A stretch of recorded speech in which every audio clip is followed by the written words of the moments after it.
Puti mo. Geng geng. Geng geng. Masirang talaga yan, talibre.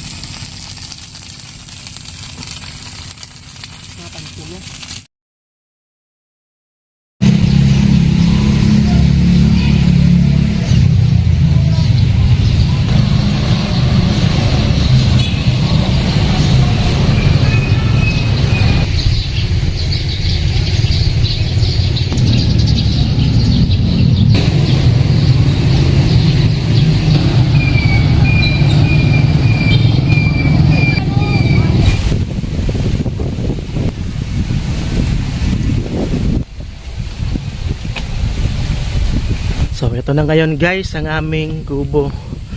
Gawa kami ng upuan. Tsaka dito sa labas may tambayan. Yan sa Santino. At puno ng mangga. Nagsisilbing tambayan o lilim. Ito po ang aming bahay kubo. At yun naman po si JJ ang aking cameraman. So magtatanim po ulit kami ng kamuting kahoy. So yan po, may mga tanim na kami ditong mga malunggay na kung saan po ay na-harvest na po namin. Yan.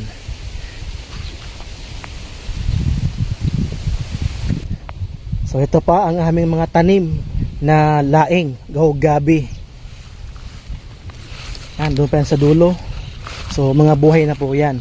So ito pong mga sitaw, nakapag-harvest na po kami dito, nakapagbenta na po kami dito. Yan po ang nagsisilbing allowance po namin. Para meron po kami pang gasolina o pag nasisira po ang aming motor, meron po kaming panggastos. So ito po, so maraming bunga. So i-harvest naman po namin yan sa susunod na araw. So after 2 days po, so makakapag-harvest naman po tayo ng sitaw na para po maibenta natin sa halagang 25 pesos sa isang tali po yun. At syempre ang ating tomatoes, namumunga na po siya. So yan, maraming puno po yan. At ito po ang iba. So maraming puno po ang aming kamatis dito po sa bukid. So ayan po, dami ng bunga. At ang taba ng aking papaya, nagaling po yan sa Canada kay Manay Malu Parps. At ang aking sili po, namumulaklak. At syempre, heto, ang dami ng bunga ng aming sili labuyo Tagalog. So ito pa. At ang aking ampalaya, syempre. At meron din tayong okra na nabuhay. So 3 puno po na okra na yan. Ayun. Tsaka may mga bonsai pa pong kamatis. Ito po yung pangatlo na okra, napakataba. At yan po ang aming saging. So 4 na po yan. Marami ng bunga ang aming. Yan, isa pa. So mga ilang linggo pa meron tayong harvest na saging. Yan pa, puso. So bale 4 siya guys. At doon po sa 2 puno ng nyog po yung katabi, may bunga din po ang natundan. So bale po 6. So tapos na po ang aming bahay kubo na talaga naman na napakaganda, napakasariwa ng hangin. So marami pong gustong bumisita sa aming bahay kubo dito po sa bukid. So gusto po namin mag-alaga dito ng mga hayop tulad ng manok, pato or bebe. Yun, yung pamangkin ko po sobrang hilig din po sa manok. So iba po talaga kapag nasa probinsya ka, mayroon kang sariling lupa dito po sa bukid.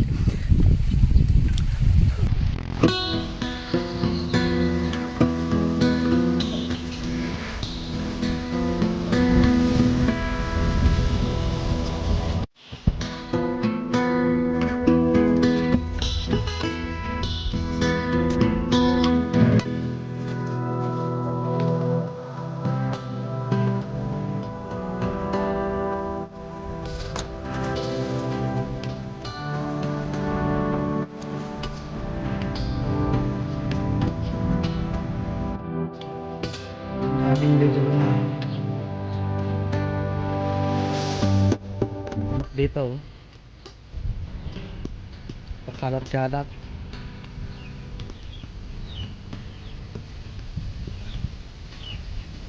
Tanim. Kamuting kahoy. Ganyan sa kalalaki.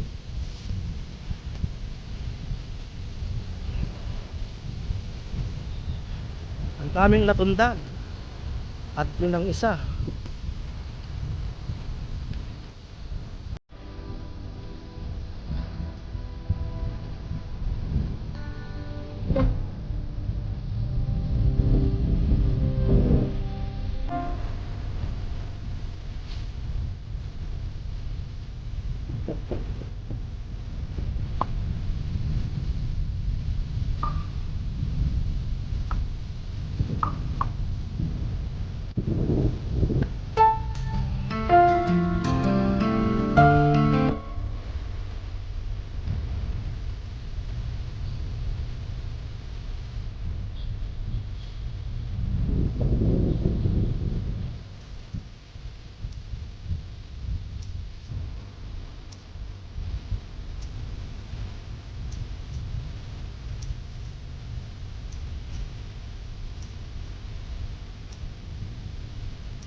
Daun niya ito.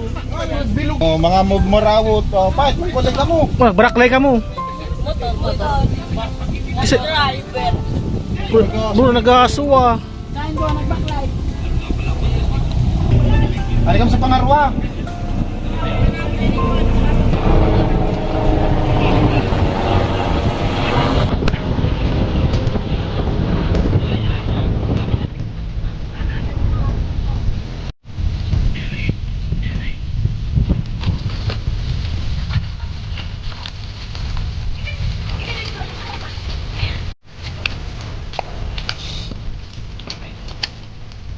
Bayang.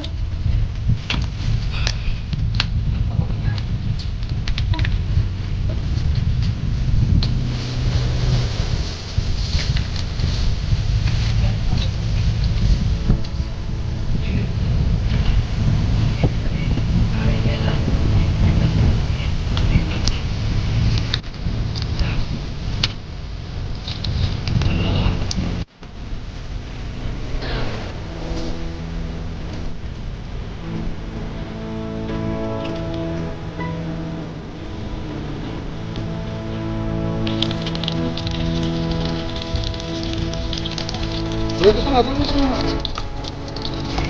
Tuloy!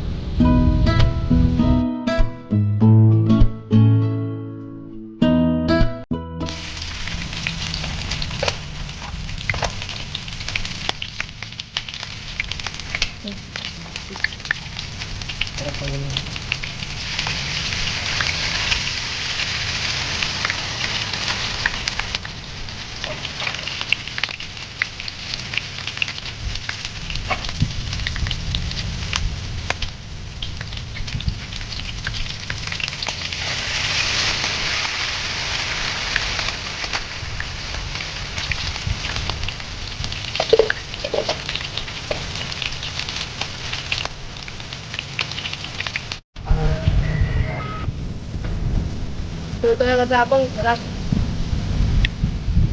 Kantino. Gerald. Tundoy. Ano, legit? Palitan mo. Init.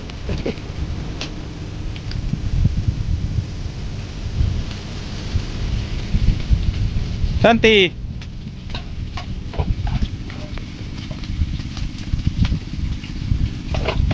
Oh.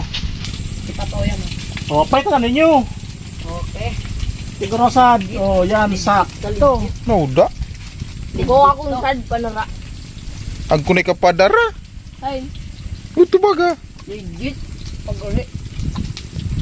Ang biya na magparabalon. Hindi rin balon. Manika. Ang ganda. Legit. Kami nga. Nagayat man. Nakado ng anika. Nakadoon na pala ni ka. Nagbarangan ba natin?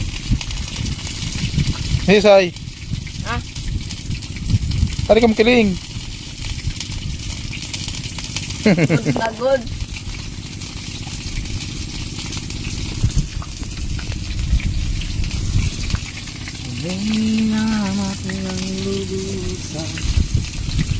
Si Ram dasongog. Kasiran talaga yan, talibre.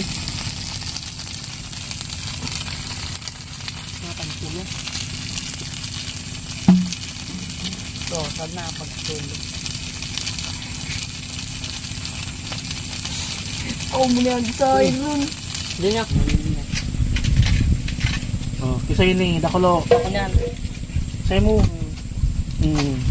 Pwede sa Kapon. Kada isapon? Yung isa na pagkaklo. Oh, sabaw, abong sabaw. Sabaw. Sabaw. Lipato. Oh, marami talaga kung tama sa timpla. Nulog pa sukuan. Abong ng sabaw. Buman. Abong ng sabaw, nabay na. Log ko na ini. Bro, tranquilo. Pero piring kalsuman. Ano masabi mo sa ano? Masarap, legit.